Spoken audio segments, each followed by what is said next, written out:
Hello everyone, it's been a while. I created a video on this channel. I really apologize for the whole long period of time, and I'm looking forward to creating more videos moving forward it's the start of a new year. And yeah, I'm looking forward to vibe coding, create more videos around AI tools, AI agents and all. For today, I just to create a video around building an MCP server. This is something I've been looking into recently, but I don't just want to write code. I want to like vibe code it so that because almost everybody are prompting AI these days, so it doesn't make sense to just like put people through like writing code. Rather, it makes sense putting people through best ways to prompt to get nice response.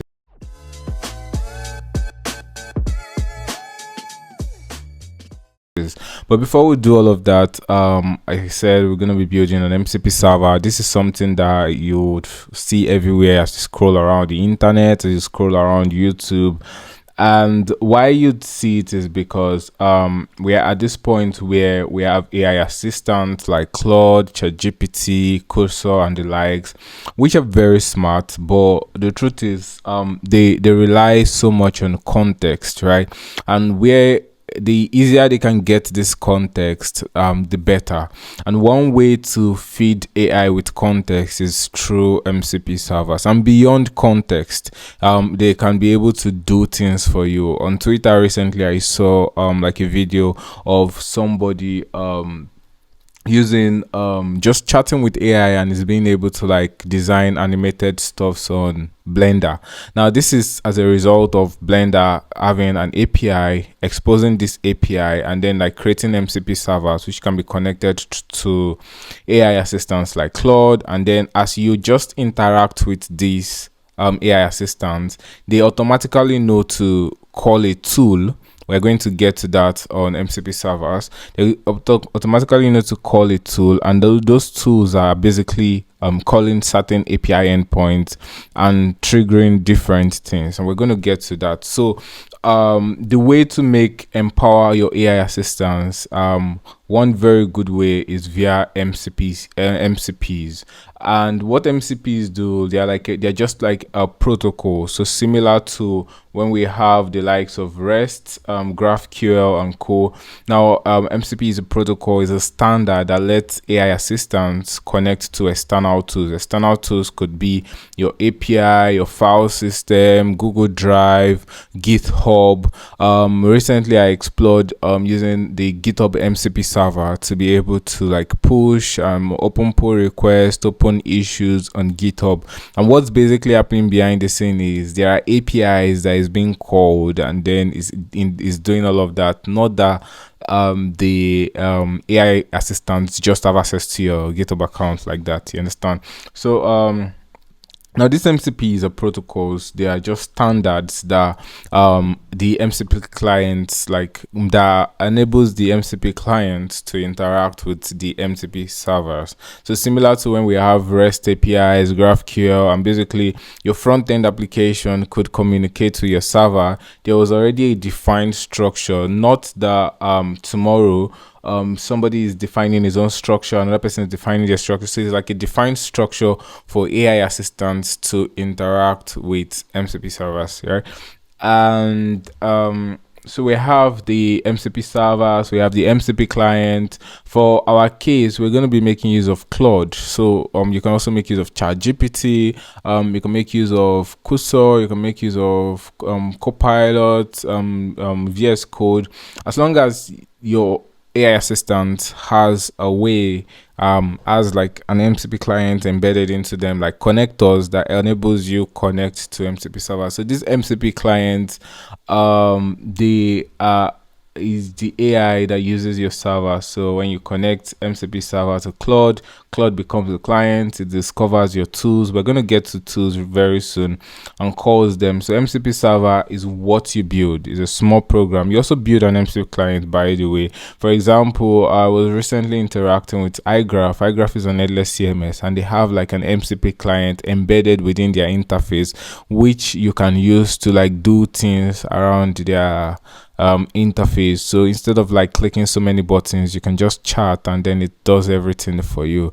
Now, but your MCP server is like what we're going to be building. We're going to be using it to like wrap an API, so I can make API requests for us. So you just chat with your MCP client and then it's making this API request for us. Yeah, so an MCP server is made up of like 4 major things. We have the tools, the resources, the prompts. So I don't confuse you, I'm going to just go, there is this website, MCP context protocol. We're going to get into it very soon, but I think it makes sense for me to like go to this document where they tend to explain what an MCP server MCP is. So it's well broken down here. You're able to like the chat interface, then like various data, your database, Git, productivity tools like Slack and all. So it serves like a protocol, a bridge that enables all of this. And yeah, when coming the architecture of an MCP server, I'm trying to like so that I can perfectly explain. So an MCP server is majorly broken down into 4 things, but here we have 3. We have the tools, which is like what we're going to be working majorly with. You really hardly find yourself working with these. The tools are like executable functions that AI applications invoke. Now yeah, so they are like functions that do certain things. So each function does a thing.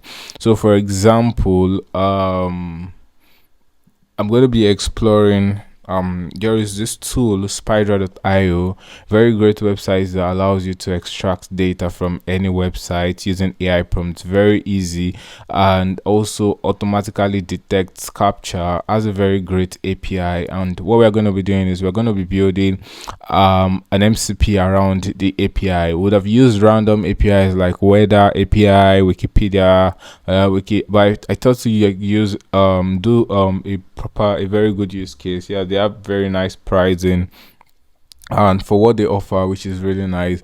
I have the application here, so you can easily run scripts, run crawls through a very interactive playground in case you don't want to like use the API, and then you can track your scripts here and all of that. Right now we're not going to be making use of the interface, but I'm going to be getting my API key from here.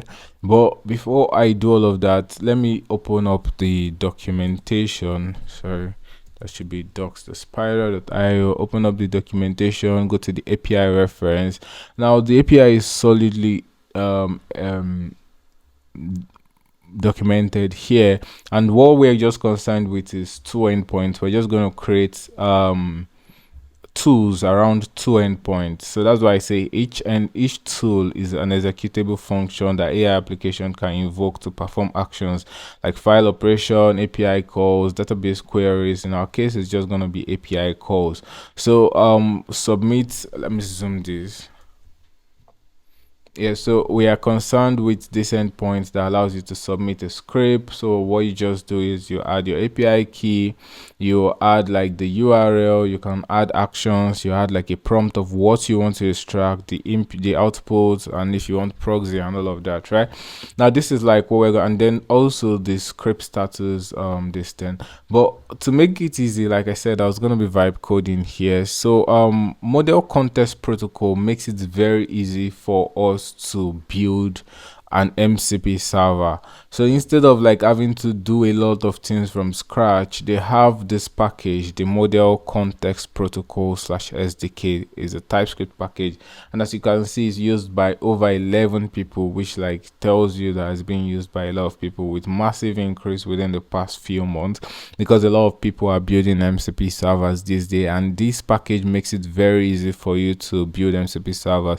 All you have to do is install this, and it's nice to install Zod because Zod is a TypeScript validation library. It helps you define schemas perfectly, and yeah, it's good for like you implement it with model context protocol. Now they have a very great tutorial on how to build an MCP server, and you can see this is just them interacting with Claude. You can make use of any other client that you prefer, but I'm just going to scroll to where they start building the MCP server, and that is here. So apparently they started by setting up the project, I can just switch to JavaScript, to TypeScript. Yeah, so it started by setting up a folder, entering cd into the folder, initializing npm and all of these, and then they set up a package, the JSON file, a tsconfig file, and then they created the index.ts file, and this is where everything about our MCP is going to live. First of all, you install your import the packages. Now this is very important because you use it to set up your server instance. You give your MCP a name, you give it a version, which is very important. You set your base API. If you're going to be making use of an API key, you set the API key and you import Zod. And then the next thing, once you've done this, is to start creating the tools. But here you notice the helper functions were created, because if you're going to be making API calls, it does not make sense to repeatedly write the code to call an API. So best thing is to just declare an API call here, so that you just continuously call this function. And then the rest are just TypeScript shenanigans. You're defining different types and all. And then here comes the real thing, where you register a tool. So like we said, tools are like for each function. Like so here I'm making use of the weather API. What's happening is this tool is just to get alerts, and you define the description of what it's all about, the input schema, you give it a little bit of description, and then the next thing is you're making API call, and then you are passing this input to the API call, and you're able to like make an API call, and you define what the output should be like. This output is what AI is going to read and know how to respond to you, or know like what next step to take. Maybe it needs to make another request also, right? And this is just another tool, get forecast, and then you specify your input schema, you make an API call, you define how the data is passed, and that's all.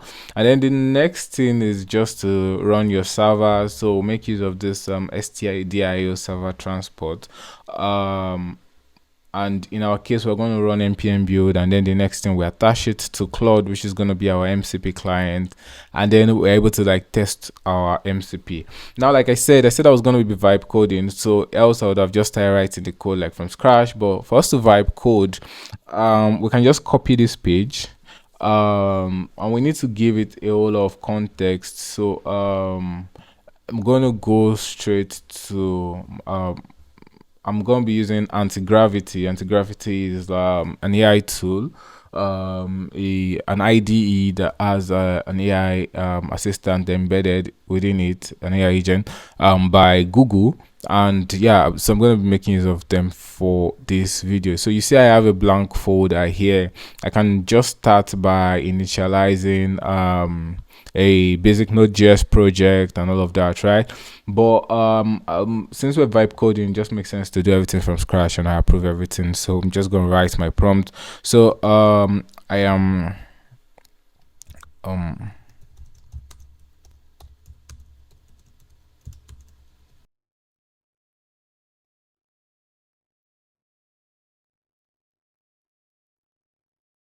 so here's the documentation of the API. Now, good thing is this documentation was this the script graph. The Spidra API was documented with Mentlify, and I think there is a good easy way for you to like just copy. But if that does not exist, we can just I'm trying to like see a very good way to have context. But if I copy this page, which is not a good thing to do, or better still, I think I can just like copy better still, open this guy and just copy everything here. Yep. So if I copy this guy, I go back to anti-gravity and I give it context. This is just for one, and then I come back and I do the next one. Obviously, like there are different ways to do this, but I'm just trying to make sure it has enough context as possible. So it has enough context as possible. Then I go back to anti-gravity, and then I just give it here. And then next thing I'm gonna tell it, I found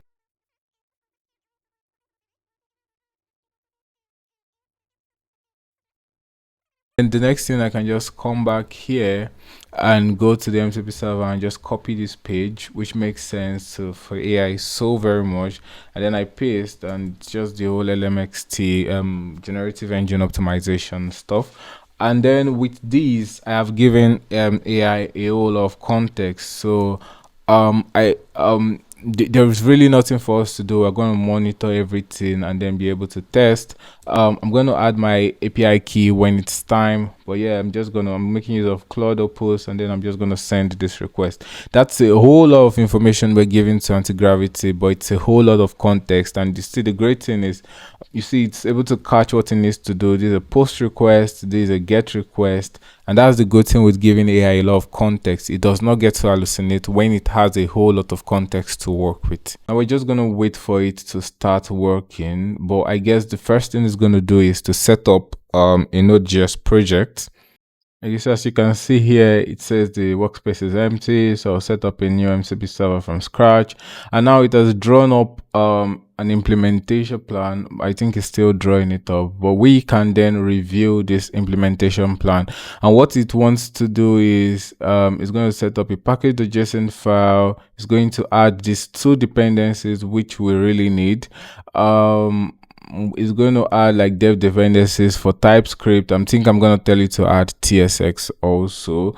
But I don't think we really need that. But for live build, we may want to add TSX, but we don't need that. So you can just do the TS node and TypeScript, and yeah, configure a build script, which is like something we really need. And then it's going to configure the TS.json and config.json file, and it's going to set up the index.ts file, which is the main file, which is going to have like the two tools. So we're going to set up two tools, one to submit a script job, one to get script status, and it's going to like set up this input. And if you look at the API, if we go back to the API and we'll go back to submit script job, now we need like some input. We need the URLs, we need the prompt, we need the output, use proxy.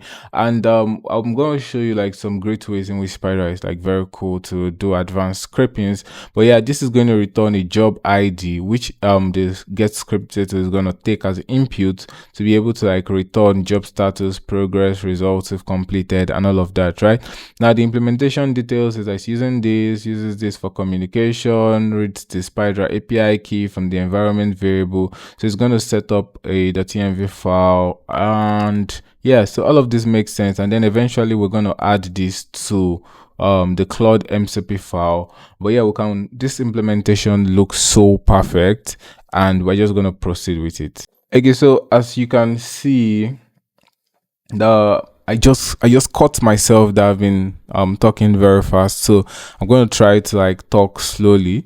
Now as you can see, it's beginning to create files. So it has set up the package.json file, giving it a name, a description, a build script. We're going to adjust this actually, just the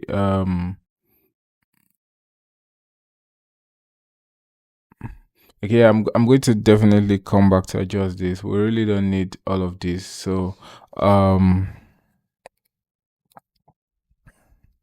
but yeah, let's progress. I'm going to come back to adjust a whole lot of things. The TS config, the JSON makes a lot of sense.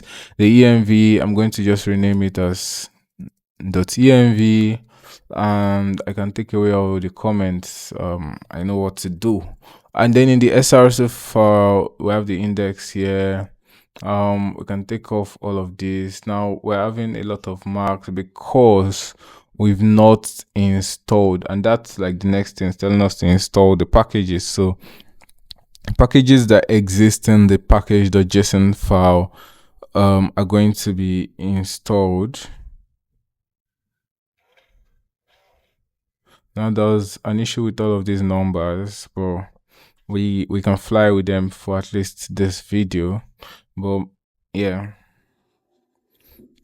so once it installs all of these packages, we have our node modules file, and next time we go to index.ts file, we are not going to get any error, and then we can start reviewing this file little by little, but I would like to come back here to just I think we can just take off this and just leave TSC. Yeah. And yeah, so since we have TypeScript, it's just gonna build it. But if that doesn't happen, yeah, we're going to adjust that. But and we also really don't need this type module, the main yeah. Yeah, so we can leave this just the way it is. So we have Zod, we have the SDK, we have TypeScript, we have this. I think I should start accepting certain files. So I can accept this file, I can accept this file, I can accept. So I'm going to add my API key here. And with Spidra, you can just go to the settings page, go to API key, and copy your API key and make use of the API key. So I'm going to do all of that behind the scene. Okay, so I have the API key added to my .env file. I can begin to close up some files, and then the next thing is for us to review the index.ts file strategically. Now we have the base API here, we have the API key here, we have the various thing, and then the next thing is, okay, yeah, this check is it's nice, it's very important. I can take off this comment, and then the next thing is we are setting up the server. So using MCP server, we're giving it a name, giving it a version. That is very cool. Let me just accept the changes and just move on. Now the next thing that you're seeing here is TypeScript related stuff. So script job JSON. So what is the response? Now if you go to the API documentation, you see what it's just trying to mimic is what we have in the response here. So we have the status, the job ID, the message. So we're just trying to define a valid response. So everything is string, and then same for the script status. What's going to be like? So status can either be waiting, active, completed. You're going to see everything, and you see this is why it was nice for us to give it the documentation. So it's pulling everything from the documentation. So in the documentation, it is specified the various status here. It could be failed, completed, active, and the likes, and that's what is documented here. The result could the contents could be a string or an object, screenshot, duration, all of that. It gets all of this result. And then the next thing is we're defining an helper function so that we don't repeat multiple script requests. So we don't repeat multiple API requests. I think I just caught myself fast again. So we don't repeat multiple API request. We are defining a function to make Spidra request, and now what this is doing is just taking in the particular endpoint. So we're attaching it here, the particular endpoint, and then options. So like this could so we're going to get to that. We're just passing the endpoint and the options and then the API key, and then we are able to make a request and get the response. And yeah, now let's get to the real deal, which is registering each tool. Now the first tool is the submit script job. Now what this expects, based on the API, when you submit a script job, you're expected to enter some details like the URL, the prompt, the output, the use proxy, and all of these are going to be in the input schema. But before we get there, so after you've defined the name of your tool, this is like a unique identifier, then the next thing is you define this object where you pass the description. What is this tool about? So we put like what it's all about, and then the next thing is the input schema, and this is where Zod is useful. So if you have no idea about Zod, so Zod helps you validate stuff in TypeScript. So for example, this URL is going to be an array, and it's going to be an array of objects, and we're trying to validate what is going to be in this object. So in this object, we're going to have URL, so URL with actions. Now this URL is going to be a string, and this is the URL to scrape. You add like description to each field, and then this can, the actions could either be a click, a type, a scroll, a wait, or a select. And these are browser actions. So you could like say you are trying to navigate to a website where you need to click a button and all of that. You can make use of all of these actions. And yes, other fields are and you can also make use of CSS selector, all of that. So this is a lot. This could be way lesser than this. Actually, we can actually take off all of this, but let's just leave it. And then you can also define cookies, and this is one part I was going to like explain about Spidra, which made me like really, which makes me love the tool so much. They have like this authentication, so you can perform authenticated based scraping. So you want to like scrape a website like Crunchbase, you can just inspect the website, go to the application tab, go to the cookies and just copy all the cookies, and it's going to like pass it itself. Like you can raw paste it anyhow like it is, and it's going to like pass it itself. And that is like what is trying to explain in this part, that you can pass in cookies. But like that's not our concern. Then we have the prompt field, the output field, which can either be JSON or Markdown. This is wrong, we don't have text. Then the prompt, yeah, optional LM prompt, and then the proxy, it's Boolean. So it's Boolean, it's optional, and then we're describing it if we need it for stealth mode. If we need it for stealth mode. Then the next thing is we are passing all of these fields, all of these parameters into the function for us to make a script request to this to the Spidra API. And we're passing all of this, and that is it. It's going to pass it to the function, and then it's going to return a response. So the script job is successfully submitted. It returns the job ID, status, and all of this information, right? So yeah, it wrote a very nice code. Same thing for the get job script status. Same thing, we just need to pass the job ID, which is a string, and we're just describing it in the description of the tool. And then we're making the API request by passing the job ID, we're getting our response.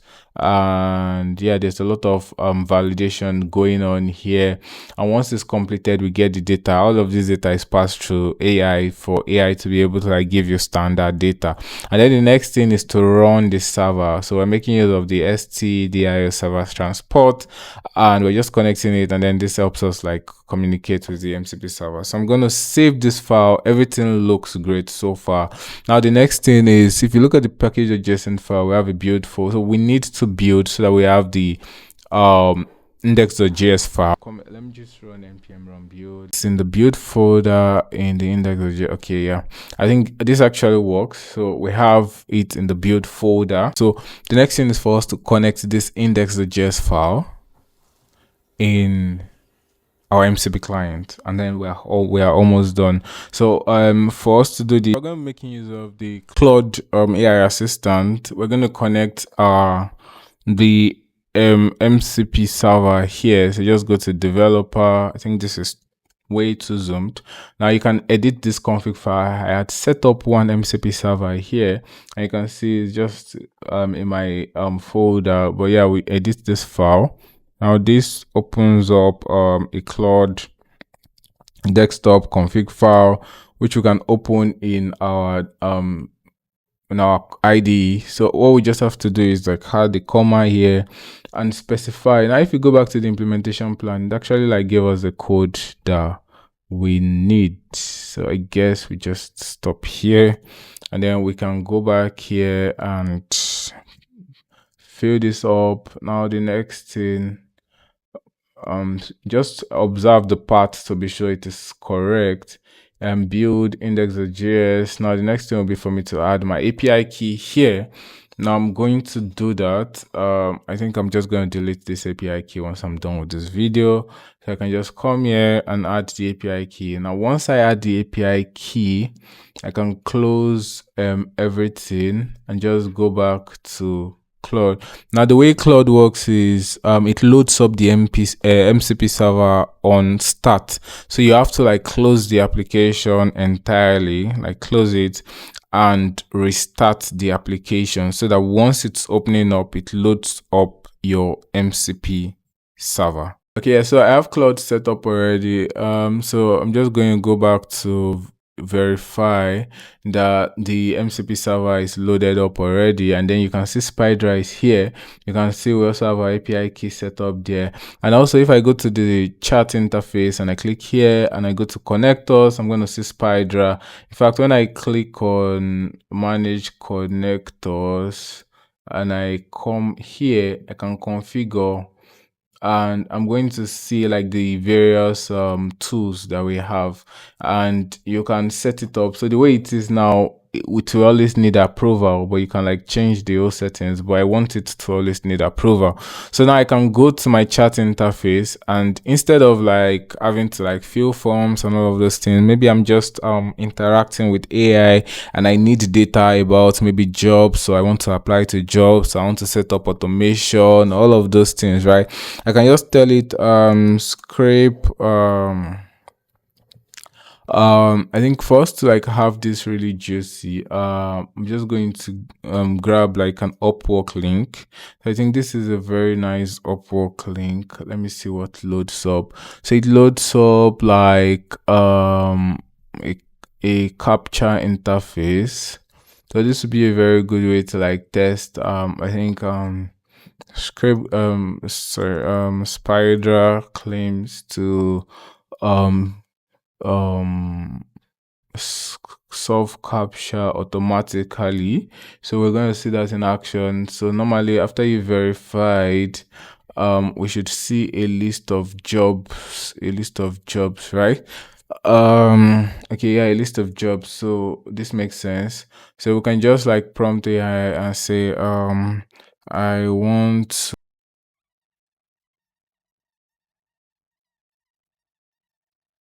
Now you see how I'm just like giving it like a direct prompt, and then I don't mention anything about Spidra, and I can just like enter, and the AI assistant is smart to check through what it has. So it's trying to like check around MCPs.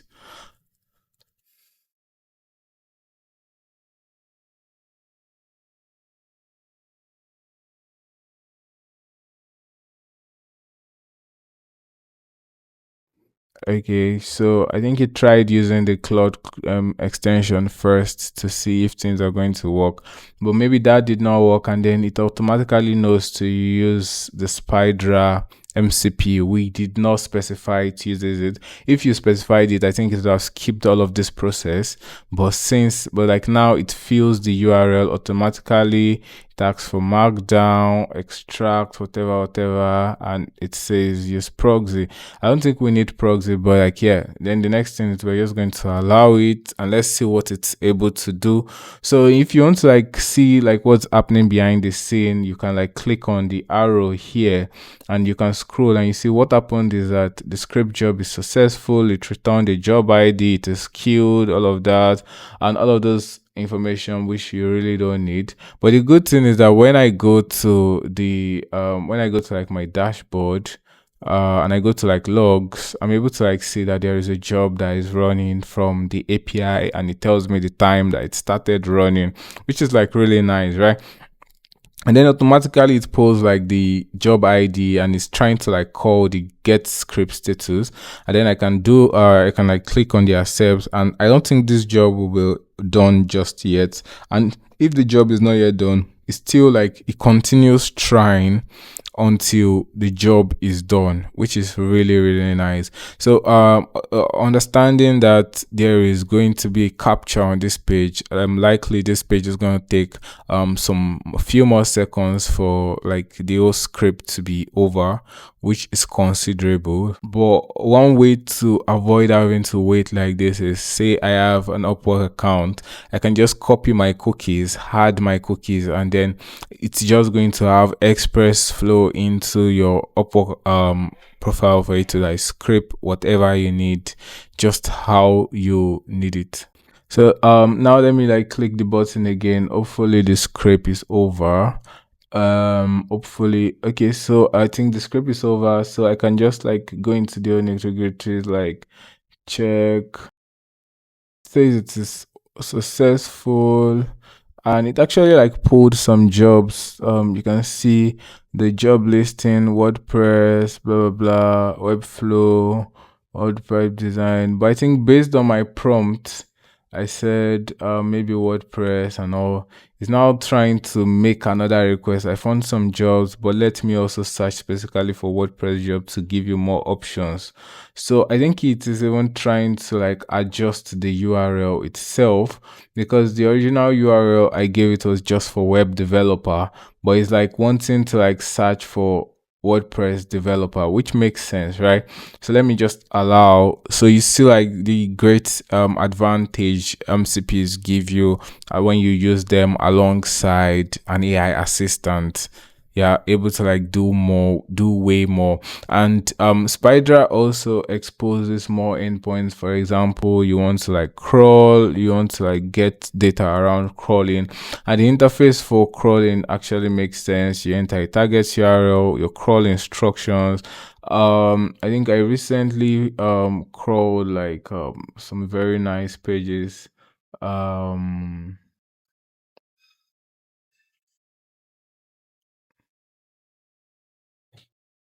Yeah, this is like when I crawled Upwork, crawled about 48 pages.